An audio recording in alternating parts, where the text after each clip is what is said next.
Verso 24. Uno debe dedicarse a la práctica del yoga con determinación y fe, y no dejarse apartar de la senda. Uno debe abandonar, sin excepción, todos los deseos materiales nacidos de especulaciones mentales, y de ese modo controlar con la mente todos los sentidos por todas partes. Significado. El practicante de yoga debe ser determinado y debe proseguir pacientemente con la práctica sin apartarse de ella. Uno debe estar seguro del éxito final y seguir esta senda con gran perseveración, sin desanimarse si hay alguna demora en el logro del éxito. El éxito es seguro para el practicante estricto. En relación con el Bhakti Yoga, Rupa Goswami dice: Utsahan nishtayat dhairyat tatta karma pravartanat sangatyagat sato brite saddhir bhakti prasidyati. Uno puede tener éxito en la ejecución del proceso de Bhakti Yoga si lo realiza con pleno entusiasmo, perseverancia y determinación, siguiendo los deberes prescriptos en compañía de los devotos y dedicándose por entero a actividades propias de la bondad. Parishambrita, verso 3. En lo que respecta a la determinación, uno debe seguir el ejemplo de la gorriona que perdió sus huevos con las olas de los océanos. Una vez, una gorriona puso sus huevos en la orilla del océano, y el gran océano se los llevó con sus olas. La gorriona se vio muy afectada y le pidió al océano que le regresara sus huevos. Pero el océano ni siquiera consideró su pedido, así que la gorriona decidió secar el océano. Ella comenzó a sacar el agua con su pequeño pico, y todo el mundo se rió de ella por su ridícula determinación. La noticia de la acción se difundió, y finalmente llegó a oídos de Garuda, la gigantesca ave transportadora del señor Vishnu. Garuda se compadeció de su hermanita ave, por lo cual fue a visitarla. Garuda se sintió muy complacido con la determinación de la pequeña gorriona y prometió ayudarla. Así pues, Garuda le pidió de inmediato al océano que le regresara los huevos, ya que si no, él mismo emprendería el trabajo de la gorriona. El océano se asustó con eso y devolvió los huevos. De ese modo, la gorriona pudo ser feliz por la gracia de Garuda. Asimismo, la práctica del yoga, especialmente el Bhakti Yoga con conciencia de Krishna, puede que parezca una cuestión muy difícil, pero si alguien sigue los principios con gran determinación, es seguro que el Señor lo ayudará, pues Dios ayuda a aquellos que se ayudan. Verso 25. Gradualmente, paso a paso, uno debe ponerse en trance mediante la inteligencia sostenida por una convicción total, y de ese modo, la mente debe estar fija solo en el ser, y no debe pensar en nada más. Significado. Mediante la debida convicción e inteligencia, uno debe cesar gradualmente las actividades de los sentidos. Eso se denomina pratyahara. La mente, al ser controlada por la convicción, la meditación y el cese de las actividades de los sentidos, debe ponerse en trance o samadhi. En ese momento, deja de haber cualquier peligro de quedar envuelto en el concepto material de la vida. En otras palabras, aunque mientras exista el cuerpo material, uno estará relacionado con la materia. No se debe pensar en la complacencia de los sentidos. Uno no debe pensar en ningún placer aparte del placer del Señor Supremo. Ese estado se alcanza fácilmente mediante la práctica directa del proceso de conciencia de Krishna. Verso 26. De lo que sea y de donde quiera en que la mente deambule, debido a su naturaleza vacilante e inestable, uno debe sin duda apartarla y ponerla de nuevo bajo el control del yo. Significado. La mente es vacilante e inestable por naturaleza, pero un yogi autorrealizado tiene que controlar la mente. La mente no debe controlarlo a él. Aquel que controla la mente, y en consecuencia también los sentidos, recibe el nombre de Goswami o Swami, y aquel que es controlado por la mente recibe el nombre de Godasa o sirviente de los sentidos. El Goswami conoce la pauta de la felicidad de los sentidos. En el ámbito de la felicidad trascendental de los sentidos, estos se hallan dedicados al servicio de Rishikesh, o el propietario supremo de los sentidos, Krishna. Servir a Krishna con sentidos purificados se denomina conciencia de Krishna. Esa es la manera de controlar los sentidos por completo. Y lo que es más, eso constituye la máxima perfección de la práctica del yoga. Verso 27. El yogi cuya mente está fija en mí logra en verdad la máxima perfección de la felicidad trascendental. Él está más allá de la modalidad de la pasión, comprende su identidad cualitativa con el Supremo y, en consecuencia, está libre de todas las reacciones de las acciones pasadas. Significado.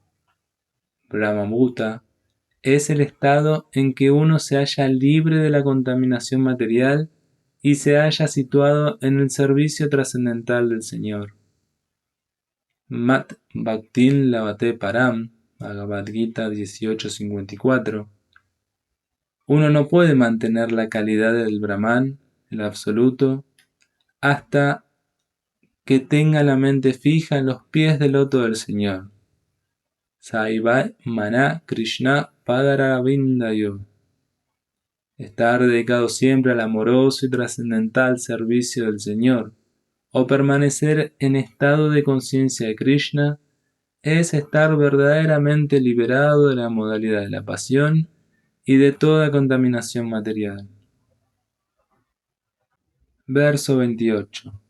De ese modo, el yogi autocontrolado, dedicado constantemente a la práctica del yoga, se libra de toda contaminación material y alcanza la máxima etapa de la felicidad perfecta, en el servicio amoroso y trascendental que le presta al Señor. Significado. Autorrealización significa que uno conozca su posición constitucional en relación con el Supremo. El alma individual es parte integral del Supremo, y su posición es la de prestarle un servicio trascendental al Señor. Ese contacto trascendental que se tiene con el Supremo se denomina Brahma Samsparsha. Verso 29. Un verdadero yogi me observa a mí en todos los seres, y también ve a todo ser en mí. En verdad, la persona autorrealizada me ve a mí, el mismo Señor Supremo, en todas partes. Significado. Un yogi consciente de Krishna es el vidente perfecto, porque ve a Krishna, el Supremo, situado en el corazón de todos como la superalma, Paramatma. Ishvara Sarvabhutanam Hridaya Arjuna-tishdhati.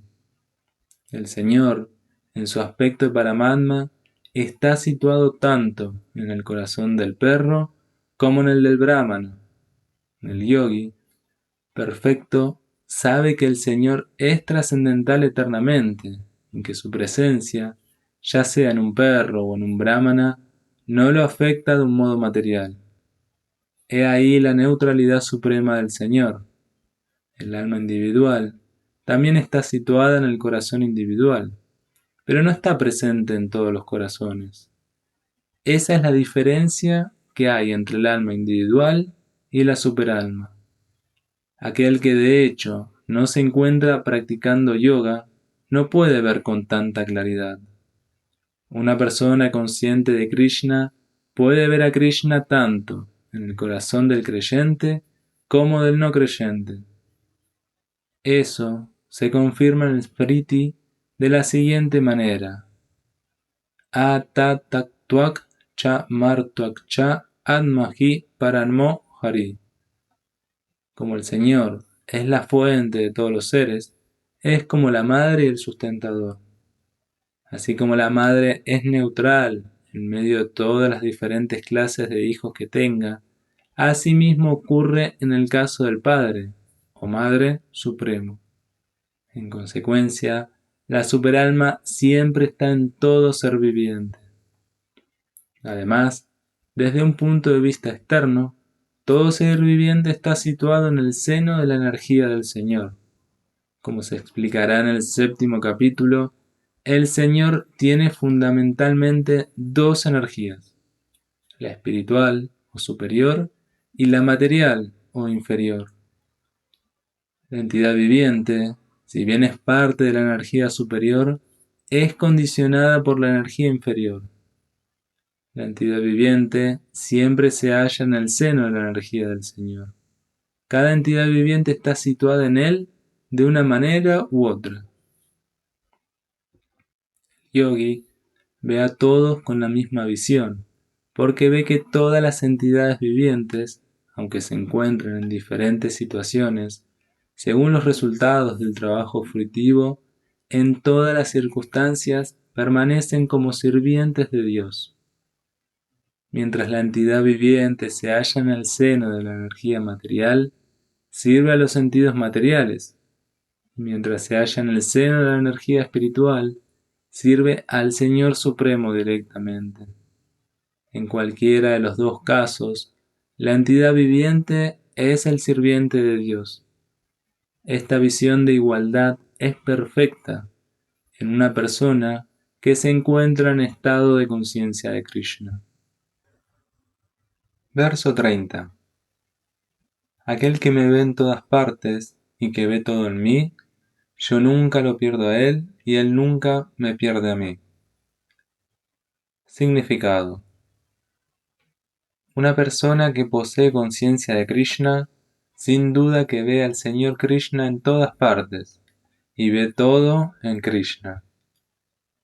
Puede que dé la impresión de que esa persona ve todas las manifestaciones separadas de la naturaleza material, pero en todas y cada uno de los casos está consciente de Krishna, sabiendo que todo es una manifestación de la energía de Krishna.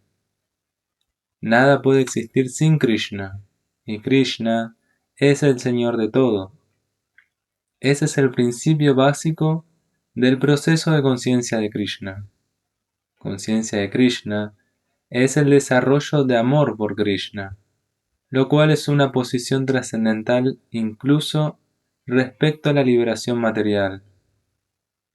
En esa etapa de conciencia de Krishna, más allá de la autorrealización, el devoto se vuelve uno con Krishna, en el sentido de que Krishna se vuelve todo para el devoto, y el devoto se llena de amor por Krishna. Así llega a existir, entonces, una relación íntima entre el Señor y el devoto.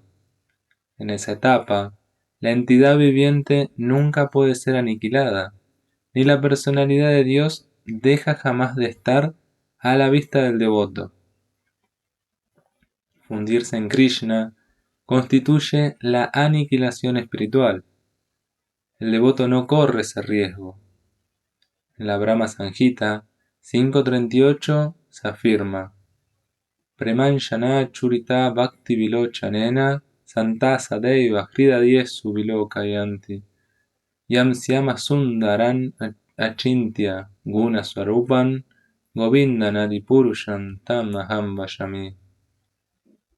Adoro a Govinda, el Señor primordial, a quien siempre ve el devoto, cuyos ojos están ungidos con el ungüento del amor. A él se lo ve en su eterna forma de Semasundar, situado en el corazón del devoto. En esa etapa, el Señor Krishna nunca desaparece de ante la vista del devoto, y el devoto jamás pierde de vista al Señor. En el caso de un yogi que ve al Señor como Paramatma que está en el corazón, se aplica lo mismo. Ese yogi se convierte en un devoto puro y no puede soportar el hecho de vivir ni por un momento sin ver al Señor dentro de sí. Verso 31. Un yogi como ese, que se dedica al venerable servicio de la superalma, sabiendo que yo y la superalma somos uno, permanece siempre en mí en todas las circunstancias. Significado. Un yogi que practica el proceso de meditar en la superalma ve dentro de sí la porción plenaria de Krishna como Vishnu, con 4 manos, en las que lleva la caracola, la rueda, la masa y la flor de loto. El yogi debe saber que Vishnu no es diferente de Krishna. Krishna, en esa forma de la superalma, se encuentra en el corazón de todos. Además, no hay ninguna diferencia entre las innumerables superalmas que se hallan presentes en los innumerables corazones de las entidades vivientes. Ni tampoco hay diferencia entre una persona consciente de Krishna, que siempre está dedicada al amoroso servicio trascendental de Krishna, y un yogi perfecto que se dedica a meditar en la superalma. El yogi, con conciencia de Krishna, aunque puede que esté dedicado a diversas actividades mientras se encuentra en la existencia material, siempre permanece situado en Krishna. Eso se confirma en el Bhakti Rasamrita Sindhu 1.2.187 de Srila Rupa Goswami. Nikilas api avashtasu shivan mukta sasa uchyate. El devoto del Señor, que actúa siempre con conciencia de Krishna, se libera automáticamente. En el Narada Pancharatra, ello se confirma de la siguiente manera. Dit kaladi anava chinne Krishna cheto videaya cha tanmayo bhavati shripram shivo brahmanya yo shayet. Si uno concentra la atención en la trascendental forma de Krishna, quien es omnipresente y está más allá del tiempo y el espacio, uno se absorbe en pensar en Krishna y llega entonces al estado feliz en el que se tiene la trascendental compañía de él. El estado de conciencia de Krishna constituye la máxima etapa de trance que hay en la práctica de yoga. El propio conocimiento de que Krishna está presente como Paramatma en el corazón de todos vuelve al yogi inmaculado. Los Vedas, el Gopala Tapani Upanishad 1.21, confirman de la siguiente manera esa inconcebible potencia del Señor. Eko spi sambhahudayo bhavati. Aunque el Señor es uno, en forma de muchos, Él se halla presente en innumerables corazones. De igual modo, en el Smriti Shastra se dice Eko va paro Vishnu sarva vyapina samsaya aishvaryat rupa ekam cha suryatvat bahudeyate. Vishnu es uno, y aún así es sin duda omnipresente. Mediante su inconcebible potencia y a pesar de su única forma, Él está presente en todas partes, tal como el sol aparece en muchos lugares al mismo tiempo. Verso 32. Oh Arjuna, aquel que, mediante la comparación con su propio ser, ve la verdadera igualdad de todos los seres, tanto en su felicidad como en su aflicción, es un yogi perfecto. Significado. Aquel que está consciente de Krishna es un yogi perfecto. Él está consciente de la felicidad y la aflicción de todos. en virtud de su propia experiencia personal. La causa de la aflicción de una entidad viviente la constituye el olvido de la relación que ella tiene con Dios. Y la causa de la felicidad la constituye el hecho de saber que Krishna es el disfrutador supremo de todas las actividades del ser humano, el propietario de todas las tierras y de todos los planetas, y el amigo más sincero de todas las entidades vivientes. El yogi perfecto sabe que el ser viviente, quien está condicionado por las modalidades de la naturaleza material, está supeditado al triple sufrimiento material, debido al olvido de la relación que tiene con Krishna. Como aquel que está consciente de Krishna es feliz, trata de distribuir el conocimiento de Krishna por todas partes. Puesto que el yogi perfecto trata de divulgar la importancia de volverse consciente de Krishna, él es el mejor filántropo del mundo y es el servidor más querido por el Señor. Nacha tasman manu siesu kaschin me priya kritamaha. Bhagavad Gita 18:69. En otras palabras, el devoto del Señor siempre vela por el bienestar de todas las entidades vivientes, y de ese modo, Él es en verdad el amigo de todo el mundo.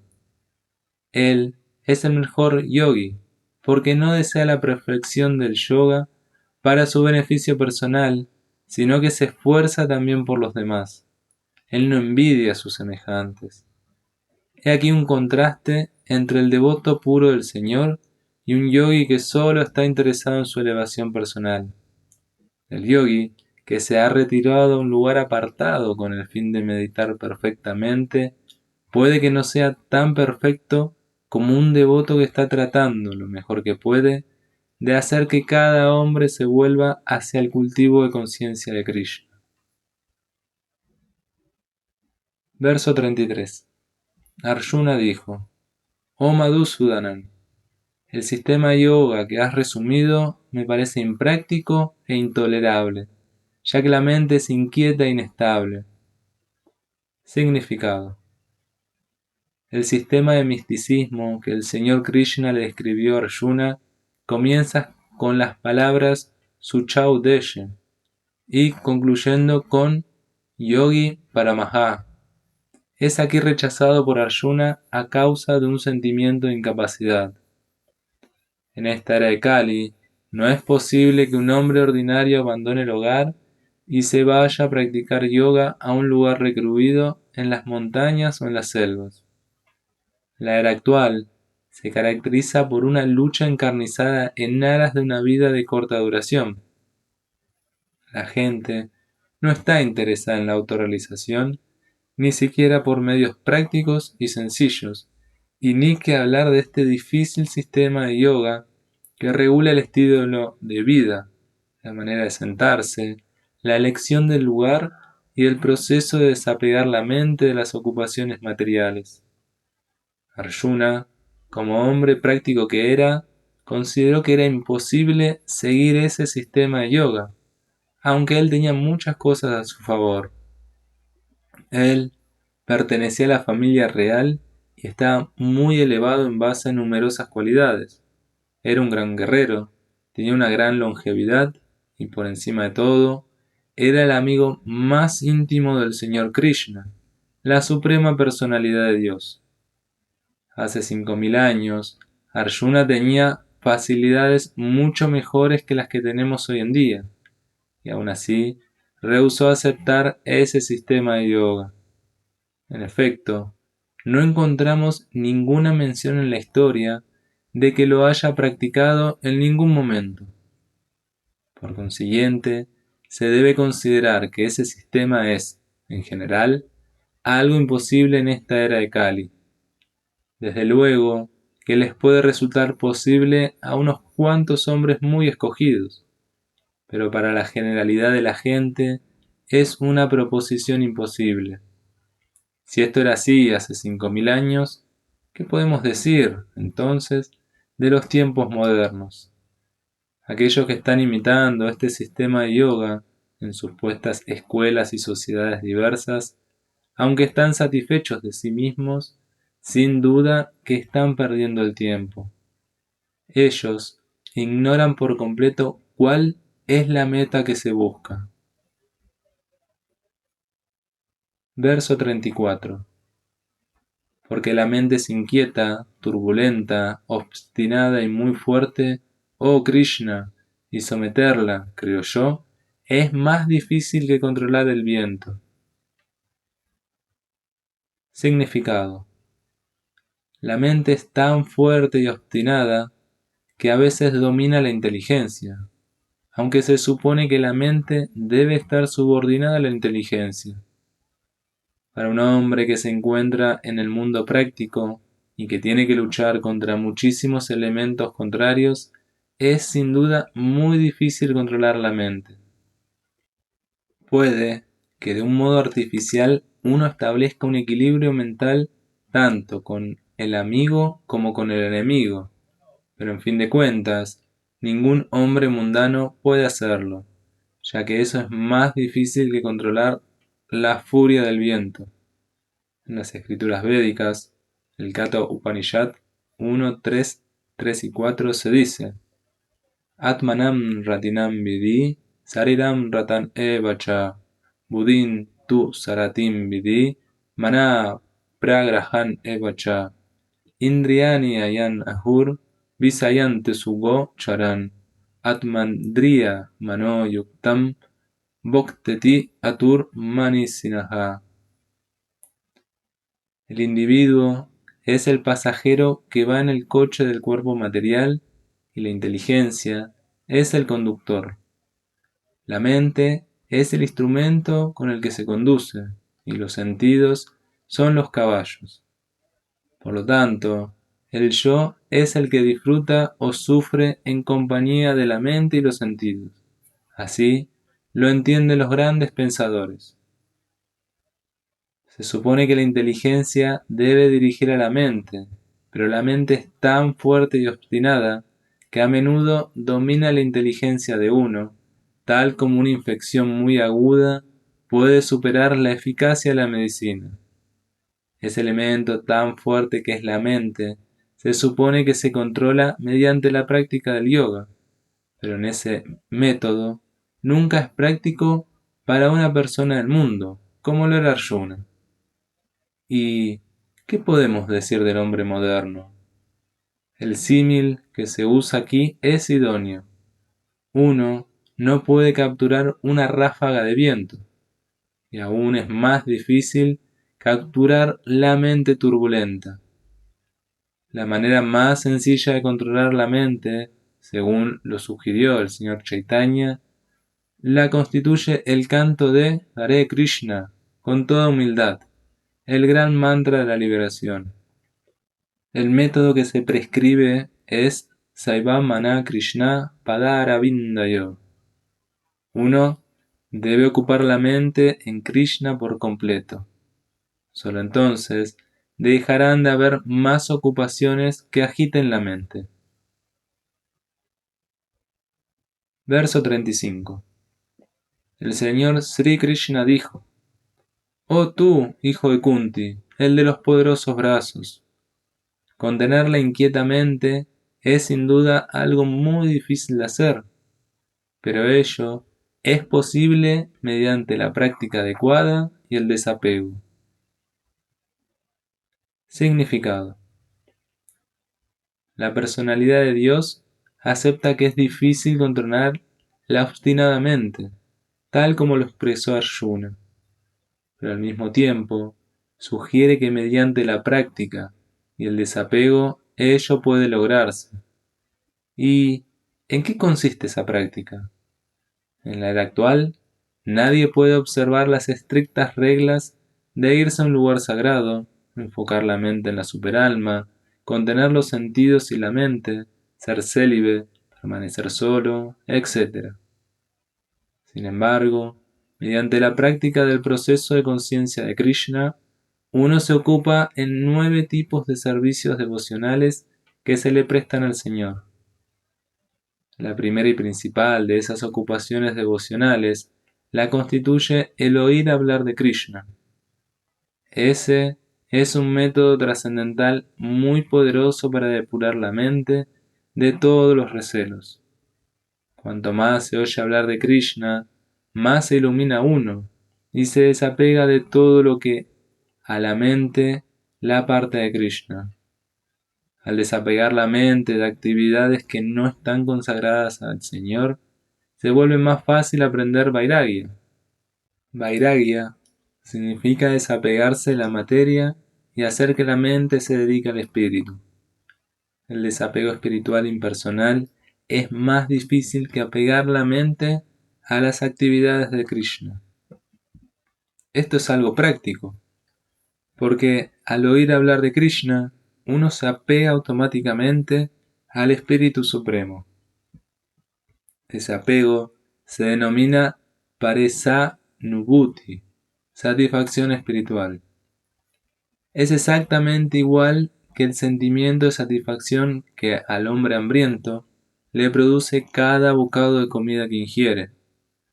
Cuanto más uno come mientras está hambriento, más siente satisfacción y fuerza.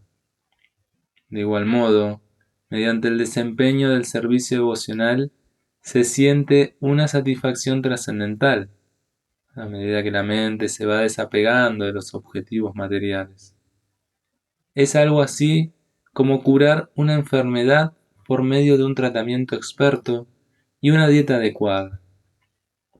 Así pues, el oír hablar de las actividades trascendentales del Señor Krishna es el tratamiento experto para la mente enajenada, y el consumo de la comida que se le ha ofrecido a Krishna es la dieta adecuada para el paciente que sufre. Ese tratamiento lo constituye el proceso de conciencia de Krishna. Verso 36. Para aquel que tiene la mente desenfrenada, la autorrealización es una labor difícil, pero aquel que tiene la mente controlada y que se esfuerza por los medios adecuados, tiene asegurado el éxito. Esa es mi opinión. Significado. La Suprema Personalidad de Dios declara que aquel que no acepta el tratamiento indicado para desapegar la mente de la ocupación material, difícilmente puede lograr el éxito en lo que se refiere a la autorrealización. Tratar de practicar yoga mientras se ocupa la mente en el goce material es como tratar de encender un fuego mientras se vierte agua en él. La práctica de yoga sin control de la mente es una pérdida de tiempo.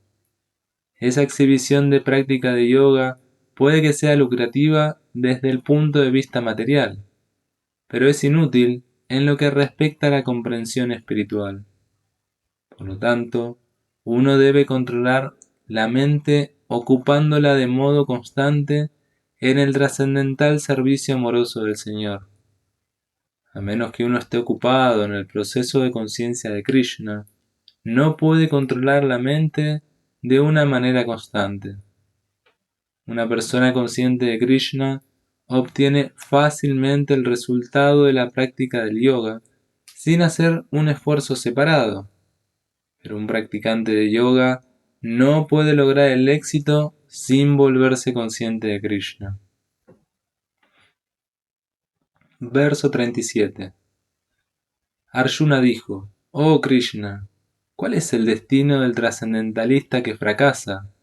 Quien al principio emprende el proceso de la autorrealización con fe, pero que luego desiste debido a una mentalidad mundana, y que por ello no logra la perfección en el misticismo.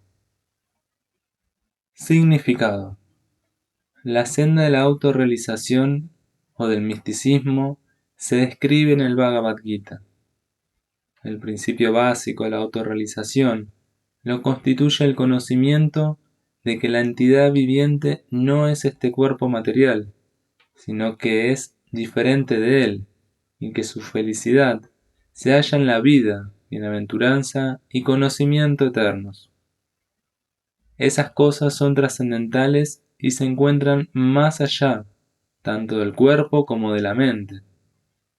La autorrealización se busca mediante la senda del conocimiento, mediante la práctica del sistema óctuple o mediante el Bhakti Yoga. En cada uno de esos procesos se tiene que llegar a comprender la posición constitucional de la entidad viviente, su relación con Dios y las actividades mediante las cuales ella puede restablecer el vínculo perdido y alcanzar la máxima etapa perfecta del proceso de conciencia de Krishna. Si se sigue cualquiera de los tres métodos antedichos, es seguro que tarde o temprano se llegará a la meta suprema. Eso lo indicó el Señor en el segundo capítulo. Hasta un pequeño esfuerzo que se haga en la senda trascendental brinda una gran esperanza para la redención. De estos tres métodos, la senda del Bhakti Yoga es especialmente adecuada para esta era, porque es el método más directo para comprender a Dios. Para estar doblemente seguro, Arjuna le está pidiendo al Señor Krishna que confirme su declaración anterior. Puede que uno acepte sinceramente la senda de la autorrealización, pero el proceso del cultivo de conocimiento y la práctica del sistema de yoga óctuple son por lo general cosas muy difíciles para esta época. En consecuencia, a pesar del esfuerzo constante, puede que uno fracase por muchas razones. Primero que todo, puede que uno no esté suficientemente interesado en seguir el proceso. Seguir la senda trascendental es más o menos declararle la guerra a la energía ilusoria. Por lo tanto, siempre que una persona trata de escaparse de las garras de la energía ilusoria, esta última trata de derrotar al practicante por medio de diversas seducciones. El alma condicionada ya está seducida por las modalidades de la energía material, y hay muchas posibilidades de ser seducido de nuevo, incluso mientras se ejecutan disciplinas trascendentales. Eso se denomina Yogak Chalita Manasa, apartarse de la senda trascendental. Arjuna está interesado en saber cuáles son los resultados de apartarse del sendero de la autorrealización. Verso 38. Oh Krishna, el de los poderosos brazos, ¿no es cierto que ese hombre que se encuentra confundido en el sendero de la trascendencia se aleja tanto del éxito espiritual como del material y parece como una nube que se dispersa sin ninguna posición en ninguna esfera? Significado. Existen dos maneras de progresar. Aquellos que son materialistas no tienen ningún interés en la trascendencia. Por consiguiente, ellos están más interesados en el adelanto material mediante el desarrollo económico, o en la promoción a los planetas superiores mediante el trabajo adecuado. Cuando uno emprende el sendero de la trascendencia, tiene que suspender todas las actividades materiales y sacrificar todas las formas de supuesta felicidad material.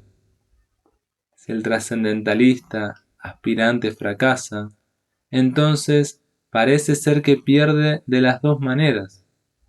En otras palabras, ni puede disfrutar de la felicidad material ni del éxito espiritual. Él no tiene ninguna posición, es como una nube que se dispersa. A veces, una nube del cielo se aparta de una nube pequeña y se une a una grande.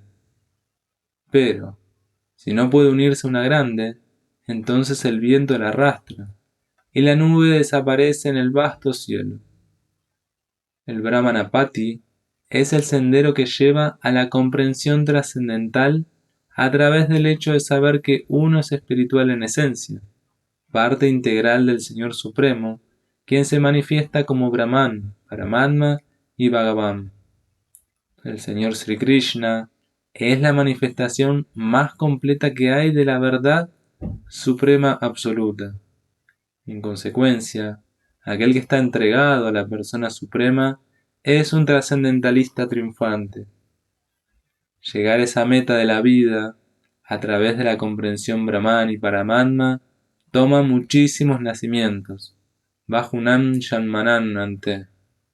Por consiguiente, el mejor sendero de la comprensión trascendental es el Bhakti Yoga o el proceso de conciencia de Krishna, el método directo. Verso 39. Esta es mi duda, oh Krishna, y te pido que las despejes por completo. Aparte de ti, no hay nadie que pueda destruir esta duda. Significado. Krishna es el perfecto conocedor del pasado, del presente y del futuro. Al principio del Bhagavad Gita, el Señor dijo que todas las entidades vivientes existían como individuos en el pasado, existen ahora en el presente y seguirán conservando su identidad individual en el futuro, incluso después de liberarse del enredo material. De modo que, ya él ha aclarado el asunto acerca del futuro de la entidad viviente individual. Ahora, Arjuna quiere saber cuál es el futuro del trascendentalista que fracasa. Nadie es igual que Krishna ni se encuentra por encima de él, y sin duda que los supuestos grandes sabios y filósofos que están a la merced de la naturaleza material no pueden ser iguales a él. Por lo tanto, el veredicto de Krishna es la respuesta final y completa todas las dudas, porque él conoce el pasado, el presente y el futuro a la perfección. Sin embargo, nadie lo conoce a él. Solo Krishna y los devotos conscientes de Krishna pueden conocer las cosas tal como son. Verso 40. La Suprema Personalidad de Dios dijo: Oh hijo de Prita, un trascendentalista dedicado a actividades auspiciosas no es destruido ni en este mundo ni en el mundo espiritual. Amigo mío, aquel que hace el bien nunca es vencido por el mal. Significado. En el Srimad Bhagavatam 1.5.17, Sri Narada Muni instruye a Vyasadeva de la siguiente manera: Tyatat swadharman charanam bhushan harer vayana pakvo tatpate tato yadi yatrat quat bhavavan abut musyakim kovartha apto vayatan swadharmataha.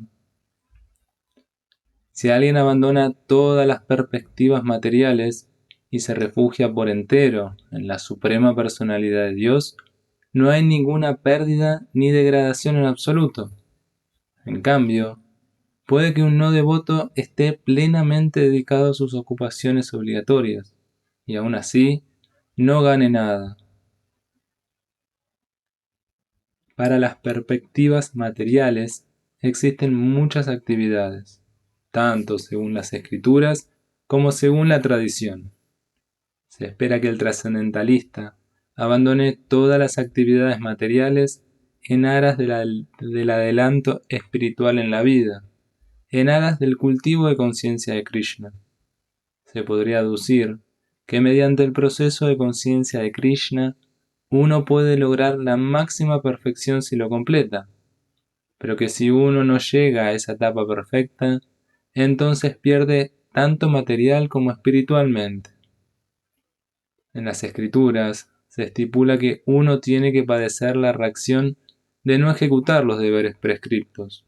Por lo tanto, aquel que deja de desempeñar debidamente las actividades trascendentales queda supeditado a esas reacciones. El Bhagavatam le asegura al trascendentalista que fracasa que no tiene que preocuparse.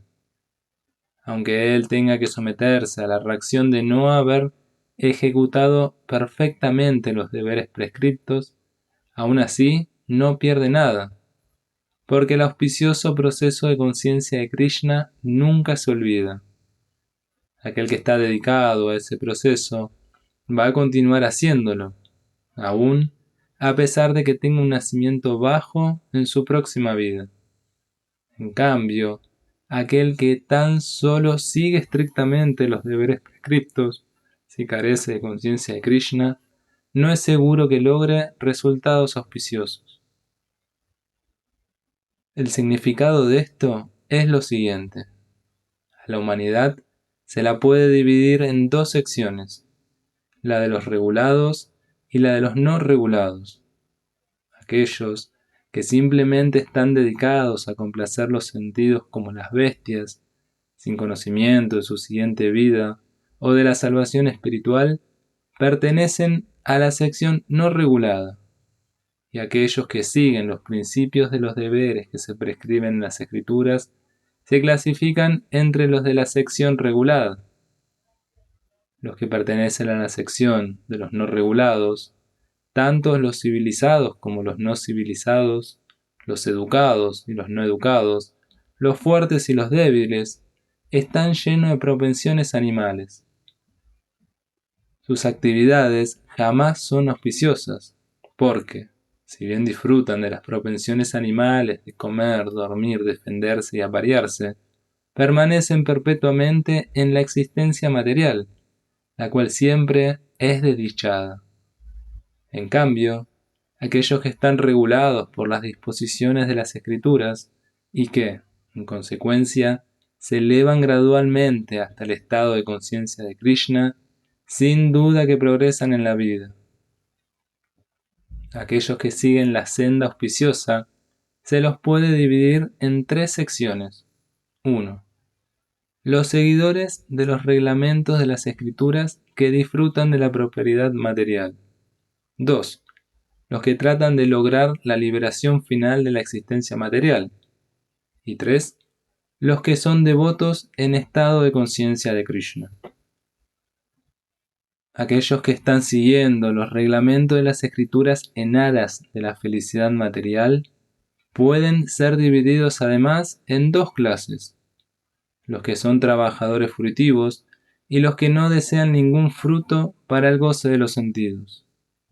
Las personas que persiguen los resultados fruitivos en aras de la complacencia de los sentidos pueden ser elevadas a un nivel de vida superior, incluso a los planetas superiores, pero aún así, debido a que no están libres de la existencia material, no están siguiendo el verdadero sendero auspicioso. Las únicas actividades auspiciosas son aquellas que los llevan a uno a la liberación. Cualquier actividad que no apunta a la autorrealización final o a liberarse del concepto corporal y material de la vida no es auspiciosa en absoluto.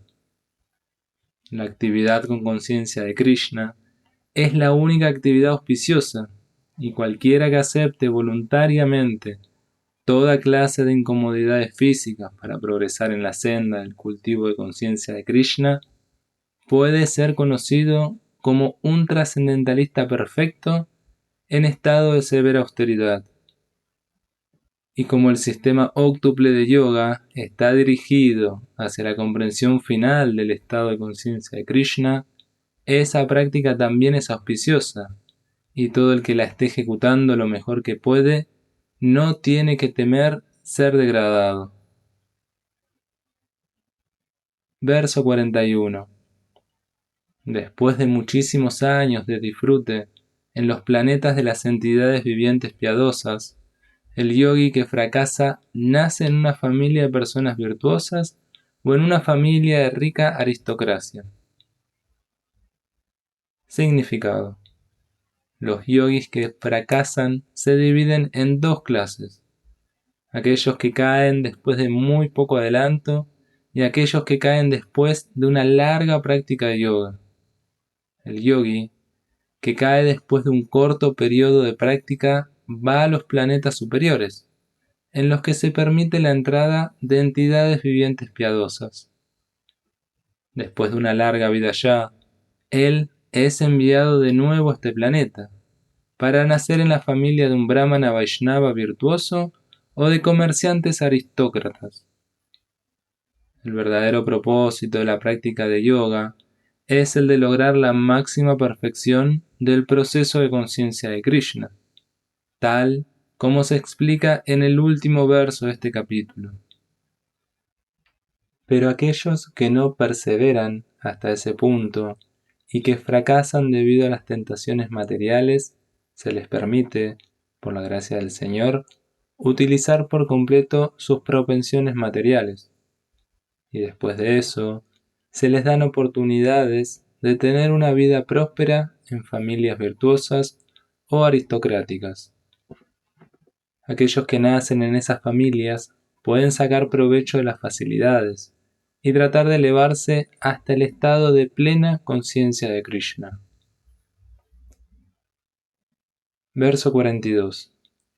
Oh, si ha fracasado después de una larga práctica de yoga, nace en una familia de trascendentalistas que es seguro que tienen una gran sabiduría. Claro que semejante nacimiento es raro en este mundo. Significado. Nacer en una familia de yogis o trascendentalistas, aquellos que tienen gran sabiduría, es algo que se alaba aquí, porque el niño que nace en una familia de esa clase recibe un impulso espiritual desde el mismo comienzo de su vida. Ese es especialmente el caso en las familias Acharya Goswami. Esas familias son muy eruditas y consagradas debido a la tradición y la formación, y en consecuencia, sus integrantes se vuelven maestros espirituales. En la India hay muchas de esas familias Acharya, pero ahora se han degenerado debido a una educación y a un adiestramiento insuficiente. Por la gracia del Señor, aún hay familias que crían trascendentalistas generación tras generación. Sin duda que constituye una gran suerte nacer en esas familias. Por fortuna, tanto nuestro maestro espiritual, Om Vishnupada Sri Srimad Bhaktisiddhanta Sarasvati Goswami Maharaj, así como también nuestra humilde persona, tuvimos la oportunidad de nacer en esas familias por la gracia del Señor, y ambos fuimos adiestrados en el servicio devocional del Señor desde el mismo comienzo de nuestras vidas. Más adelante nos encontramos por orden del sistema trascendental. Verso 43. Oh hijo de Kuru, al obtener esa clase de nacimiento, él revive de nuevo la conciencia divina de su vida anterior y trata de progresar más a fin de lograr el éxito completo. Significado. El rey Bharat, quien nació la tercera vez en la familia de un buen brahmana, es un ejemplo de un buen nacimiento que se recibe para revivir la conciencia trascendental que se tenía anteriormente. El rey Bharat era el emperador del mundo, y a partir de su época, a este planeta se lo conoce entre los semidioses con el nombre de Bharat Varsa. Antes de eso, se lo conocía como Ilabrita Varsa. A una temprana edad, el emperador se retiró en aras de la perfección espiritual, pero no logró el éxito. En su siguiente vida, nació en la familia de un buen brahmana y fue conocido como Yada Bharat, porque siempre permanecía recluido y no le hablaba a nadie. Y, posteriormente, el rey Rajugana lo descubrió como el más grande de los trascendentalistas. De su vida se concluye que los esfuerzos trascendentales o la práctica del yoga nunca son vanos. Por la gracia del Señor, el trascendentalista recibe repetidas oportunidades de lograr la perfección completa en el cultivo de conciencia de Krishna. Verso 44. En virtud de la conciencia divina de su vida anterior, él se siente atraído automáticamente a los principios yógicos aún sin buscarlos. Ese trascendentalista indagador siempre está por encima de los principios rituales de las escrituras. Significado. Los yogis adelantados no están muy atraídos a los rituales de las escrituras. pero de un modo automático se sienten atraídos a los principios del yoga, los cuales pueden elevarlos al estado de plena conciencia de Krishna, la máxima perfección del yoga. En el Srimad Bhagavatam 3.33.7, esa indiferencia hacia los rituales védicos por parte de los trascendentalistas adelantados se explica de la siguiente manera: Aho bata swapakoto gariyam ya jivagre vartate namatuyam tepus tapaste shuhubu sasnuraya brahmanuchur namagrinanti yete. Oh mi Señor, las personas que cantan los santos nombres de su Señoría están sumamente adelantadas en la vida espiritual, incluso si han nacido en familias de comeperros. Esos cantores han ejecutado sin duda toda clase de austeridades y sacrificios, se han bañado en todos los lugares sagrados y han concluido todos los estudios de las Escrituras. Un ejemplo famoso de esto lo presentó el señor Chaitanya, quien aceptó a Thakur Haridas como uno de sus discípulos más importantes. Aunque Thakur Haridas había nacido en una familia musulmana, el señor Chaitanya lo elevó a la posición de Namacharya, debido a su rígida observancia del principio de cantar diariamente 300.000 santos nombres del Señor. Hare Krishna, Krishna Krishna, Hare Hare, Hare Rama, Rama Rama, Hare Hare.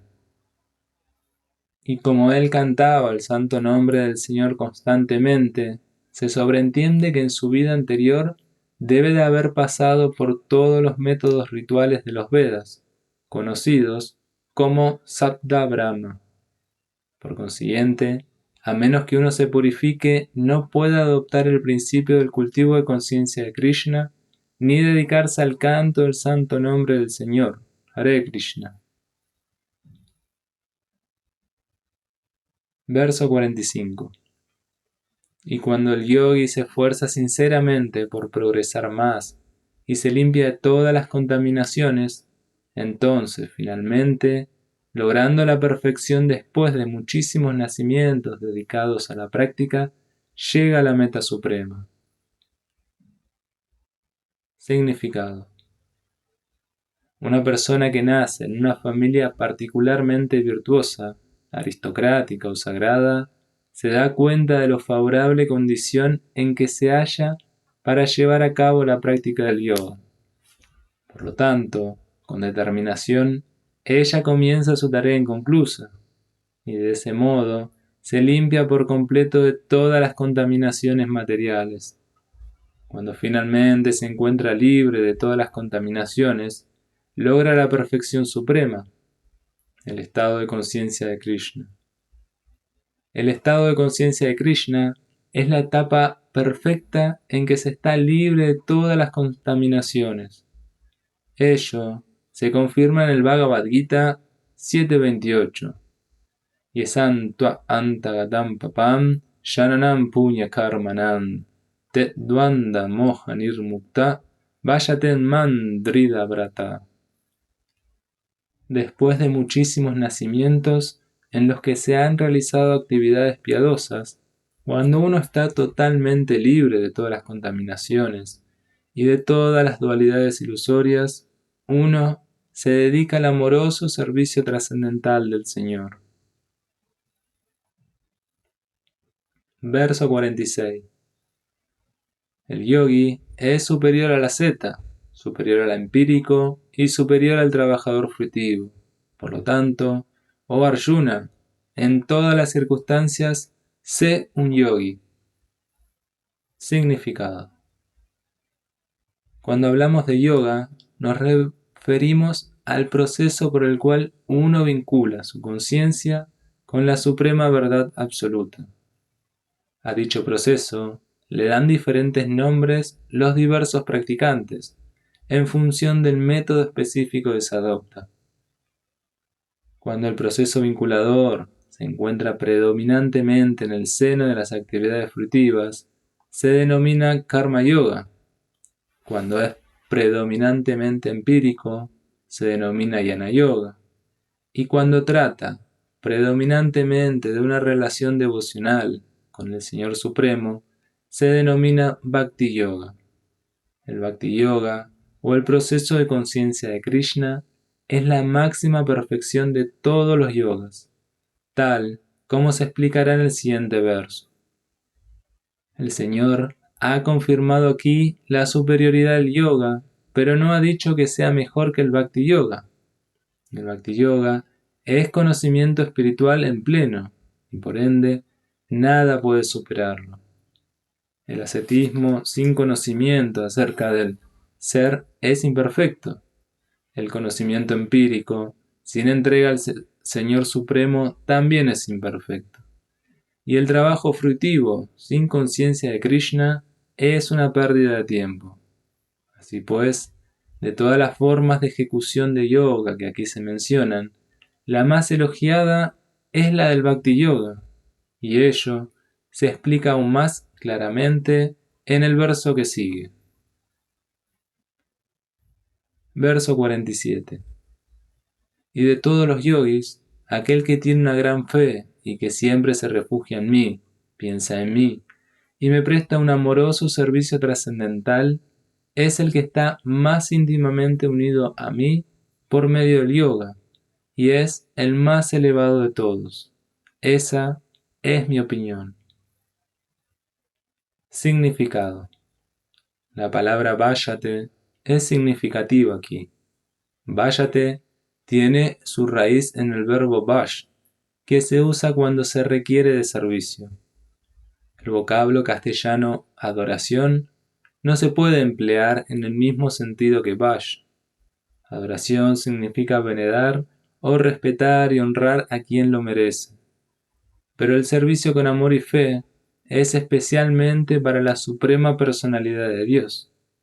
Uno puede dejar de adorar a un hombre respetable o a un semidios, y quizás se lo llame descortés, pero no se puede dejar de servir al Señor Supremo sin ser censurado por completo.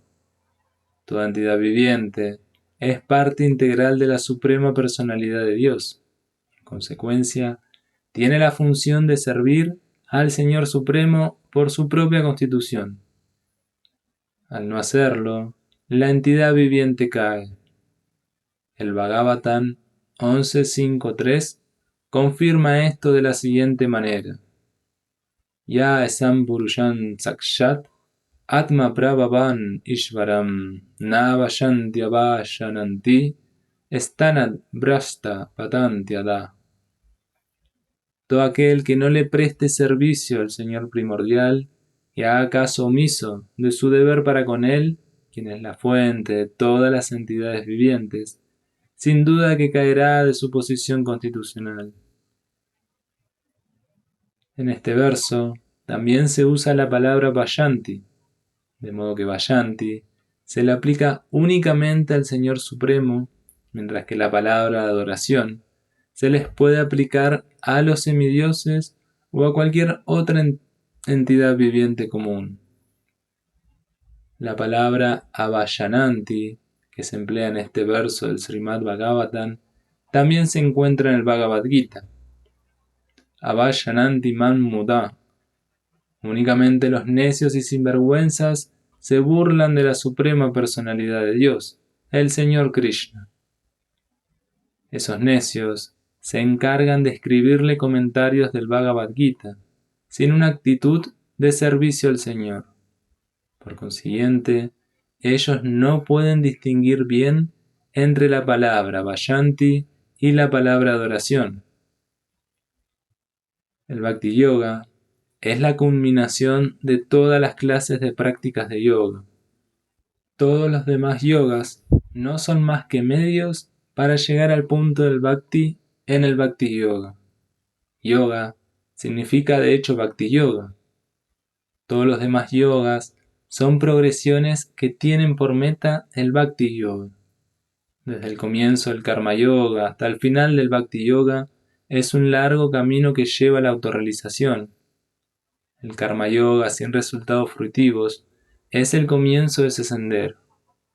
Cuando el Karma Yoga aumenta en conocimiento y renunciación, la etapa se denomina Jnana Yoga. Cuando el Jnana Yoga aumenta en meditación en la superalma mediante diferentes procesos físicos y la mente se concentra en él, se denomina Astanga Yoga.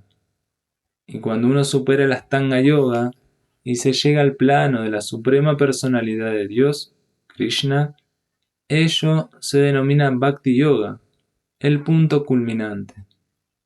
En efecto, el Bhakti Yoga es la meta última.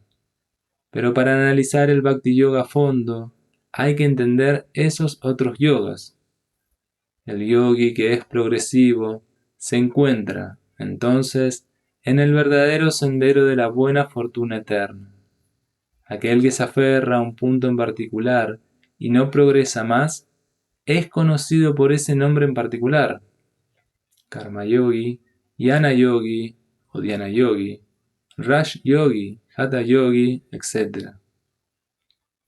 Si uno es lo suficientemente afortunado como para llegar al plano del Bhakti Yoga, se sobreentiende que ha superado todos los demás yogas. Por lo tanto, volverse consciente de Krishna es la máxima etapa del yoga, de la misma manera en que, cuando hablamos de los Himalayas, nos referimos a las montañas más altas del mundo, de las cuales el pico más alto, el monte Everest, se considera que es la culminación. Por una gran fortuna, uno llega al plano de conciencia de Krishna en la senda del Bhakti Yoga, para así quedar bien situado según lo que indican los Vedas.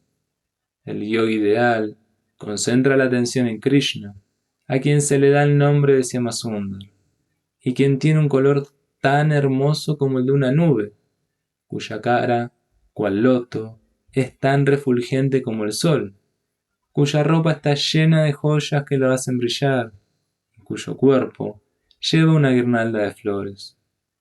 Su magnífico resplandor, llamado Brahmayoti, ilumina por todas partes. Él se encarga en diferentes formas, tales como Rama, Nrsimha, Varaha y Krishna, la suprema personalidad de Dios, y desciende como un ser humano, como el hijo de madre Yasoda, y es conocido como Krishna, Govinda y Vasudeva. Él es el hijo, esposo, amigo y amo perfecto, y está colmado de todas las opulencias y cualidades trascendentales. Si uno permanece plenamente consciente de esas características del Señor, se dice que es el yogi más elevado de todos. Esta etapa de máxima perfección en el yoga se puede alcanzar únicamente por medio del Bhakti Yoga, tal como se confirma en toda la literatura védica. Yasya deve para bhaktir yata deve tata gurau, tasya ite katita hi arta prakashante mahatmanaha. Solo a aquellas grandes almas que tienen fe implícita tanto en el Señor como en el Maestro Espiritual, se les revelan automáticamente todos los significados del conocimiento védico. Sutasvatara Upanishad 6.23. Bhaktir asya vayan tat ihamutropadi naira siena musminmana kalpanan etat eva naishkarmyam. Bhakti significa servicio devocional que se le presta al Señor, libre del deseo de obtener ganancia material, ya sea en esta vida o en la siguiente. Desprovisto de esa clase de inclinaciones, uno debe absorber la mente en el Supremo por completo. Ese es el propósito del Naishkarmya. Gopala Tapani Upanishad 1.15. Estos son algunos de los medios para la ejecución del Bhakti, o el proceso de conciencia de Krishna, la etapa más elevada y perfecta del sistema de yoga. Así terminan los significados de Bhaktivedanta, del sexto capítulo del Srimad Bhagavad Gita, en relación con el Dhyana Yoga.